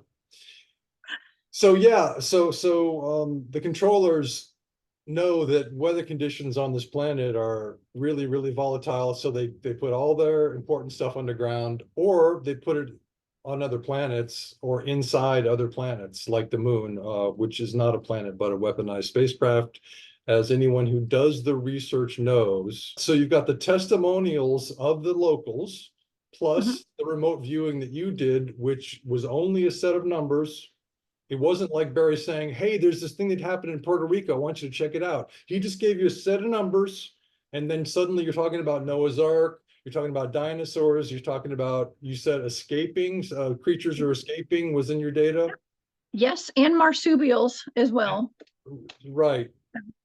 Yeah, it was just a combination. And that's why I thought I was completely, whatever he gave me, I was like, I don't know what this is, if this is a creature or Yeah. what, but there's no Yeah. way there can be a marsupial and a reptile combined into one being. And he was like, oh, actually, I think there could be. Yeah, After because he told me the target. right, because here's all the testimonial evidence from the people in Puerto Rico. Well, Yes. that's amazing. Let me ask you, I have two questions for you before you go. You probably have endless things you could be doing right now, but you're giving us your time, and I really appreciate you coming on the show and doing that. One question is, what do you think about the Chimera universe? In other words, do you think that there's anything pure back in the past at one point that spontaneously came into being, or is everything cobbled together? Oh my gosh. At this point, I mean, like I said in the beginning, I wanted to think, and I still want to think that there's a lot of like pure stuff that came from the earth, and I don't know anymore. I mean, like I said, I think the earth is a laboratory. Okay. I think that there is a lab, and I've talked about this on my shows before. This may just be one big experiment here on this Right. earth I at agree. this point. I agree. Yeah. Well, do you have any advice for my last question to you? I want to ask you, as we transition from the old Earth, which is the Matrix, where we struggled under these illusions that were forced upon us by dark forces, and as we climb the ladders out of this Matrix to New Terra, the new Earth, where we understand that we're part of a galactic family and that we have this incredible potential that we've never tapped into. What do you think is the place where we should put our focus? What should we be focusing on as we transition to the new world? Well, I always say we should focus on ourselves and making sure that we are healed and happy and enjoying our lives as much as we can, and becoming the best version of ourselves. That's what we need to focus on, because we have to be strong in order to lift ourselves up and the world. Okay. And don't focus on fear. Okay. Have laser focus on you and your future, where you're going. Don't pay attention to the outside voices that are making you doubt yourself or scaring you. Turn the news off. It's like don't pay attention to it, because we're vibrating on a higher frequency. Okay, and not everybody's going to hear us what we have to say, and that's okay. But don't stop speaking your truth. Okay, and living authentically and doing things that scare the hell out of you every now and then. Okay, just to keep life spicy, just like I do, because it's what we're here for. We're not here to suffer. I don't feel like we're here to have fun and stuff. So take care of yourselves and each other. Good. Well, that's well said, and I think you're right that Terra, or Earth, is an experimental laboratory, but it's also an amusement park. I mean, we can use it for what we want to. We have free will. If we are characters in a video game, if all beings in the universe are characters in a universal video game, we've been given free will. Even a bacterium has free will. It can choose one way or another. A plant can choose the sunlight and bend toward the sunlight. So every character in this game has free will, unlike the video games that we create, where the characters are under strict parameters and they don't have free will. They can't choose. We are not fully controlled. In fact, we only believe that we are controlled. The controllers are trying to control us, and they do control us to whatever extent we allow them to control us. So I saw a video testimonial just the other day. It was Journey to Truth's Rumble episode that just came out on the Illuminati and the music industry, and he had a clip from an interview he did that Tyler did with a guy a while back, and the guy was saying that in the astral realm, he was talking with these reptilian beings, and the reptilian beings were trying to control him and force him to kneel. Everyone was kneeling, to this female reptilian sort of queen in this scenario in the astral realm. And she was trying to force him to kneel, and she was hitting him on the thighs with this stick and saying, "You have to kneel." And he's like, "I don't want to kneel." And so anyway, she forced him to kneel, but then he got up and he grabbed this scary reptilian by the throat and said, "You don't have power over me. The only power you have over me is the power that I give you." And that's always been the way with humanity. He said this to her. "You don't have any power over us that we don't give you." And she said, "You're right, you're right, you're right." And he's choking her. Imagine a frail human choking these scary, powerful looking, physically powerful reptilians in the astral, and he's just choking her. And this is the kind of understanding that we need. This is Ed Spina. I just ran into him in LA, and he was telling me a story about he heard Donald Marshall's testimony, and he didn't know if he really bought it. So Ed knows how to traverse the astral plane. So he went into the astral to see if he can confirm what Donald Marshall was saying about the cloning facilities and stuff that happens in the astral. And he saw some musicians and people that we would know, well-known names, but he won't use the names because he just felt he didn't want to share who he actually encountered. But we'll let him tell that story really quick. It was a long time ago, 2015, when a friend of mine sent me a link with Donnie Marshall saying, "Hey, this guy has had these experiences in the music industry. What do you think?" And so I looked into it. I meditated and went into the meditative state. I said, "I want to go to where Donnie Marshall is," because he said he was being sucked out of his body or his soul. And it didn't resonate 100% with me, but I wanted to find out what was going on. So I meditated. I went to a place where there was a bunch of other people were there. I projected myself into it, and there was an older woman that was telling everyone what to do. And I wasn't conforming immediately, and so she would hit me with a stick. And then basically she's telling me, and she just kept hitting me. She kept smashing me on my thighs and said, "Kneel, kneel, kneel." And when everyone was watching me, I kneeled. And then I saw everyone was watching. So then I got up and I grabbed her around the throat and was strangling her. And she turned from an old lady into a full-blown reptilian. And I basically said, "Tell all these people that the only reason you have power over them is because they think you have power over them, and you really don't have any of this power." And so she's choking. He's right. He's right. You give us your power. We have been giving away our power for thousands of years, and we don't have to do that anymore. We don't have to. We can just take our power in a beautiful way. It's not like we're going to take our power and become kings and become assholes that rule over others and treat them like slaves. We're going to take our power and become inspirations for others to do beautiful things in an incredible world that we have in the third density or 3D realm. That's beautifully said. Yeah, that's the way I look at it when we're out there doing our Bigfoot field research. I have just as much right to be out there in those woods as any other creature out there. And so that gives me I have confidence, I have confidence pretty much everywhere I go. Okay. Because I have just as much right to be anywhere that everybody else is. Okay. Whenever I go somewhere. And so that's kind of how we have to look at life, is like we have just as much right to do what we want to do and be where we want to be. And we create our own realities too, y'all. Okay. Right, Jock? We've created our own reality. Right. And so if we believe it, we can achieve it. Okay. And so think in terms of like being on your highest timeline and living just in a beautiful world and surrounding yourself with beauty and beautiful things and beautiful people.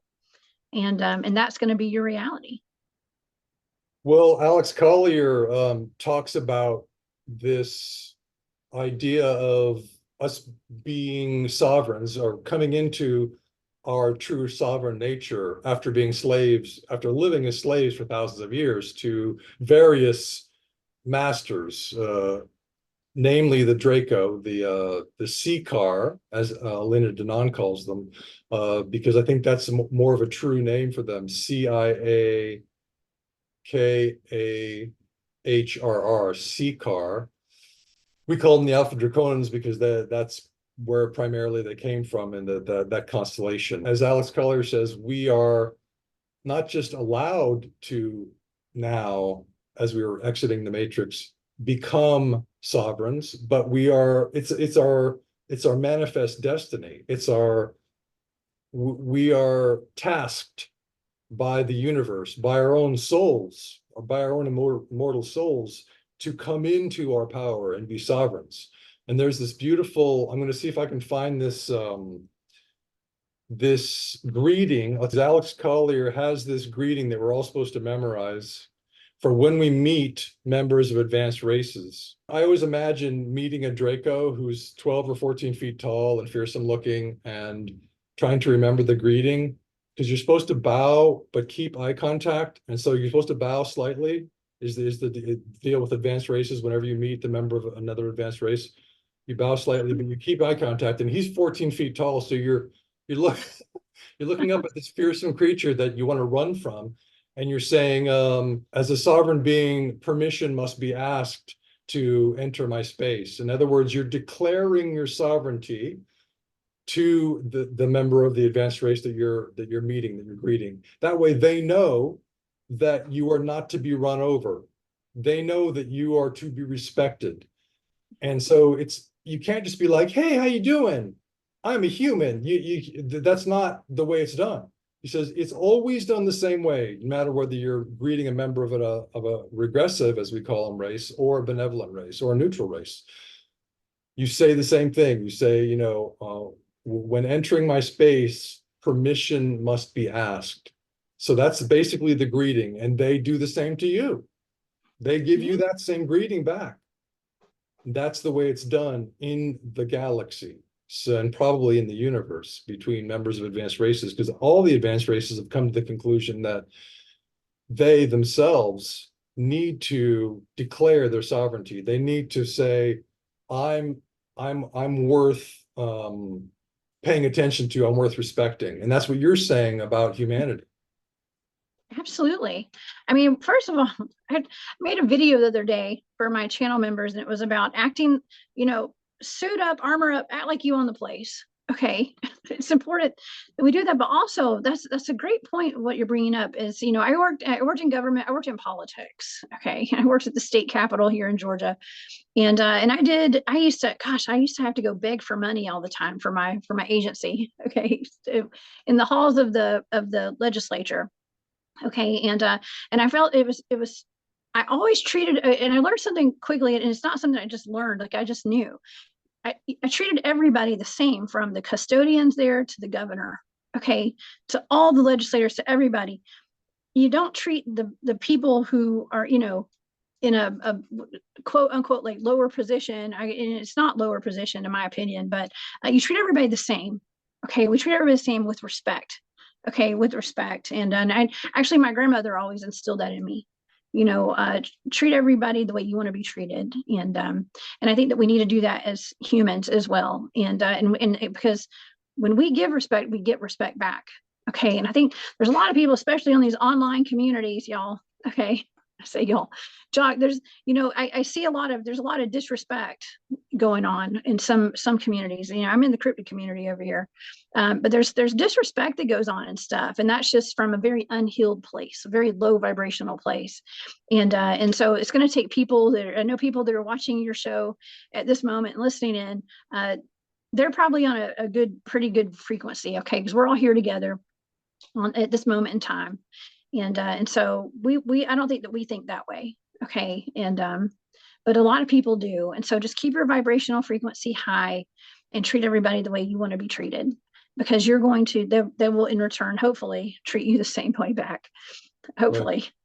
Right. Well, I think a lot of these people who are making negative comments about the cryptid research are inspired to do that because they go to Wikipedia, and the first thing they see is the cryptozoology page, and the first I think it's the first sentence. It says that it's a pseudoscientific enterprise. So on Wikipedia, whenever it says pseudoscientific or pseudo-archaeological or pseudo whatever, then you know it's real, because the controllers use Wikipedia to try to keep the lid on. So that's how we know cryptozoology is real, actually, is when they call it pseudoscientific. So to me, it's like, you know, that's the rubber stamp of approval for cryptozoology is because Wikipedia just gave us the clue without trying to. They're trying to keep the lid on, but they're giving us the clue if we know how to read the text that this is real stuff. So I think that people who don't know that Wikipedia is a control system are inspired to go, oh, she's just a charlatan. He's just a charlatan. It's all cryptozoology nonsense. You know, Wikipedia says it's pseudoscientific. Oh, I am a proud, I guess I say I wear it proudly, like a badge of honor, but almost every single video that I put out, which I put out at least 4 videos a week, at least, it comes up with a Wikipedia warning underneath it. And now they have a new one. Now the new one is alien abductions. Okay. It used to be like reptilians. Anytime I bring up any kind of subterranean reptilian, it would pop up. Why is that? Why is it reptilian? Why is it only these certain topics? Why is it reptilians? Okay. Why is it alien abductions now? You know, there's always something. It's always something. So, Well, but there's usually a Wikipedia thing. And you're right, Jock. It's like, that's when you know you're on target, is when you get a Wikipedia recommendation underneath your video. Right. So.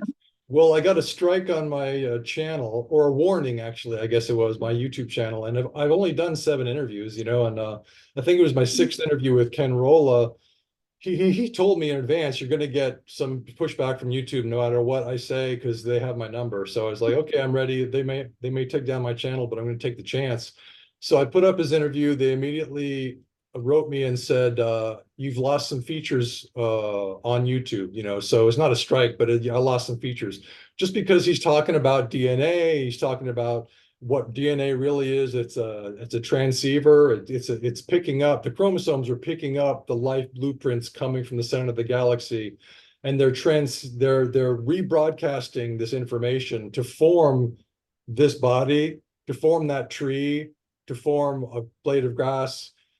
And so then we ask ourselves, if we're asking about the Chimera universe, we go, well, maybe there's chimeras that are DNA cobbled together, but then you have to ask yourself also, what about these life blueprints? Who's writing these life blueprints that are also cobbled together, blueprints that then are sent out? And it's like, here's what a human would look like, here's what a tree would look like, an oak tree, and here's what a cypress tree would look like, and here's what so then the chromosomes, specific chromosomes geared to these specific blueprints are transceiving this and rebroadcasting it so we can see them and perceive them as solid. So it's like, who's cobbling together the damn blueprints is what I want to know. Like, who's in charge out there? Hello. Right. Well, and I have to wonder too, there's certain videos that I make with topics that my videos start disappearing off of social media sites. There's one that I did, actually, we're talking about chimeras today, but I did a show on, and I'd done a show on this before, but never included the homunculus. Okay. So I was talking about the human resets with the Cabbage Patch Kids, Cabbage Patch children, the orphan trains, incubator babies, and we threw in the homunculus this time. And my video got taken down on Facebook. And I think I hit up Tyler that day from Journey to Truth, and I just asked. I think I asked him about it, and he was like, "Well, that's weird because some of my videos had gotten taken down the same day, too. So there's an active push to take down the truth with some of this, or just to get I don't have a huge audience, you know. I don't have half the audience that a lot of people have that are in the communities, you know, but it's growing. You know, I'm over 8,000 subscribers on my channel, YouTube and stuff, but that's a pretty small channel compared to a lot of channels. Okay. Yeah. But I'm still reaching a lot of people. Okay. I'm still reaching a lot of people. And so I think that could be it's dangerous for the controllers, I guess, to have people who even even with smaller audiences. It's getting the right people the knowledge. Do you know what I mean? So it's not about the numbers, it's about getting the right people to watch.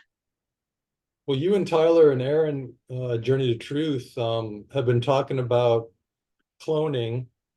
And so this gets into the Tartarian Empire so people want to research this. I'm not going to go into it, but there's just search Tartaria, Cabbage Patch Kids, lost history, cloning, babies, and you'll find it all. And if you can still find Tyler and Aaron's Journey to Truth podcast videos on these, they started on Patreon, but then after they're on Patreon, they put them out publicly, and you can see these videos on Tartaria, and you can find Jessica's videos, maybe if they haven't been disappeared, on the Cabbage Patch Kids and the cloning. Hopefully, I don't know. Yeah, they're on my YouTube and on my website, thecryptidhunters.com. So Okay, they're good. there, and on my Rumble channel too. I have a Rumble channel as well. So I have backups and more backups. Good, good, Because good. at any moment, everything could just, with the flip of the switch, it could all be gone I with know. the companies where we have our videos and stuff. So so I always have backup. If anybody's listening that has a YouTube channel, y'all get backup. Okay. Yeah, I Just got in a I case. got a Rumble channel because Ken Rolla said, if you keep interviewing me, they're going to take your channel down. So Yeah. Journey to Truth's Ken Rolla interviews disappeared immediately. In fact, before they could even upload one of them, they disappeared it. So Ken Rolla has the real good intel. He's got three Alpha Draconans who he met in person one day, but he's been getting telepathic downloads from them for years and years and years and years and years.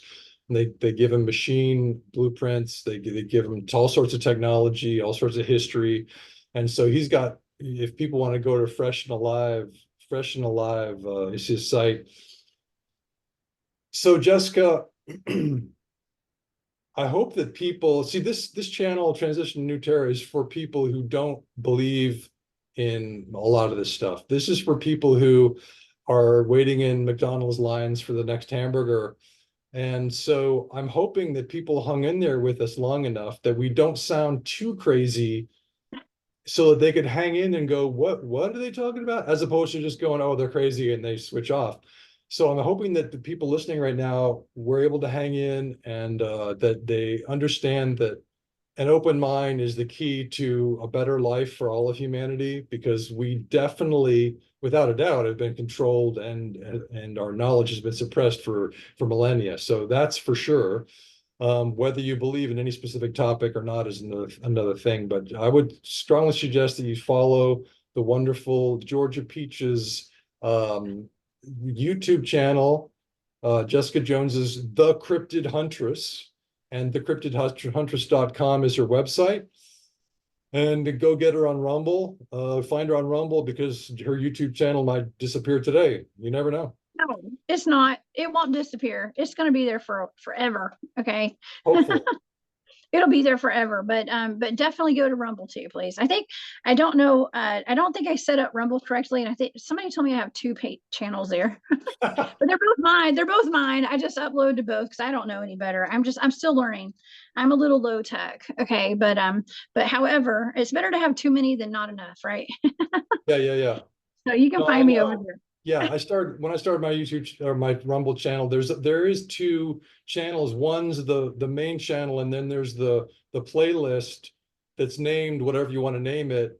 So if you accidentally name it the same thing, then maybe that would be confusing to people, but it doesn't matter. It's better to have two than one. So They're there. Yeah. More. Yeah. Just watch them on both. Just subscribe to both, y'all. I don't know. I yeah. don't know what I'm doing there, but my videos are there. And I try to keep those updated. I also have all of my shows. I put them pretty much immediately into podcast format as well.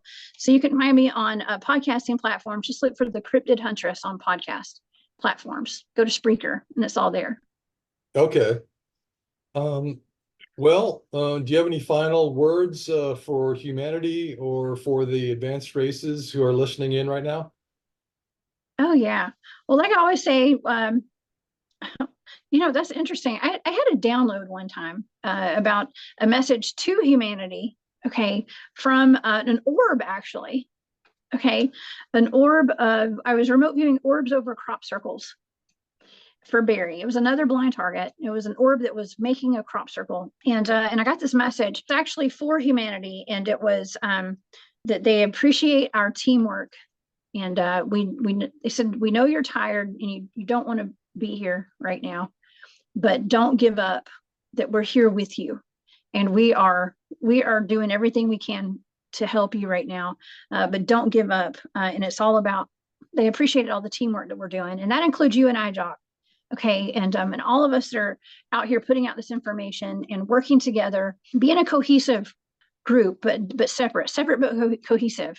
Okay, and putting all of our knowledge together to help uplift humanity right now, because that's what's going on. I mean, this is a very important time in human history and evolution right now. I think basically it's just uncovering the truth and raising the vibration here. So thank you for having me today, Jock. This has been a great time. Yeah, it's been beautiful to have you on, Jessica. Georgia Peach, Jessica Jones, and she's got the peach colored mug. Awesome. Just My like koozie. Yeah. what? I call this a koozie. I put my sparkling waters in it. You know, oh my gosh, you know what this says? Stupidity is not a crime. You are free to go. That's one, I don't know. It's terrible. My koozie. I carry that to the swimming pool with me with my sparkling water sometimes. So, Yeah. So what are you going to do later today? Are you going to go out on a hike and relax, or what? oh, I wish. I'm actually doing an interview for a radio station out of Los Angeles here in a little bit, and maybe going out. I always get outside at some point and take my dog and my kid. So we'll see. Yeah, I have a bunch of trips planned into the woods in the near future. Good. Well, you seem pretty relaxed for somebody who's taken on the Matrix. Thank you. I'm used to it. That's how I roll. You're just having fun. You're like David and Goliath, but it's the Georgia Peach and Goliath, right? I guess so. I never looked at it like that, but it could be. Maybe so. You don't look at the Matrix as a powerful foe? I mean, I'm just doing me over here, and if that entails, like, I don't set out every day to like break down the matrix. I just do me. You know what I mean? Like, I'm just having fun, putting out information and doing my research and doing remote viewing targets, and I am just laser focused on just moving ahead. And if I'm bringing down the matrix as a side effect, perfect. Okay, but that's really not what that's not what I set out to do every day. You know, it's more like I mentioned, like, for the audience, like, focus on yourself. Okay, and the matrix will crumble around you as you focus on yourself. Well, that's what the hippies told us 50 years ago. They said tune in, drop out. They in other words, they said you plant a garden. They drop out of the system, the city system, the grid, and plant a garden. You know, you can't fight the grid. You can plant a garden. Yeah. Hey, those are words of wisdom. That's very wise. That's very wise. And look where we are today. Everybody needs a garden. We need gardens. We need and water filters stuff. So yeah, words of wisdom. Water filters to filter out the poisons in the tap water, real gardens, metaphorical gardens, and we'll just keep moving forward, like you said, Jessica. So thank you so much for your time. And we'll just move forward and enjoy. We will in a state of joy, we will move forward in our lives, and that's the one thing that the Matrix does not want us to do, is to move forward in joy in our lives. They want us to be sitting back in fear, going, we can't do that because something might happen. What if? Instead of that, as Jessica says, I'm just going to go have some fun. I'm going to do an interview. I'm going to work with a team. And we're going to work together to have some fun. Always moving forward, because we understand that there's potential, there's possibilities out there for us, right? We don't have to think of ourselves as living in a world of lack and scarcity, which is what the controllers want us to feel. we can think of ourselves as living in a world of infinite potential. How about that? Yeah. I think that's a great idea. All right, let's do it. I'm high on cacao right now, so I could say anything. I'm just really happy.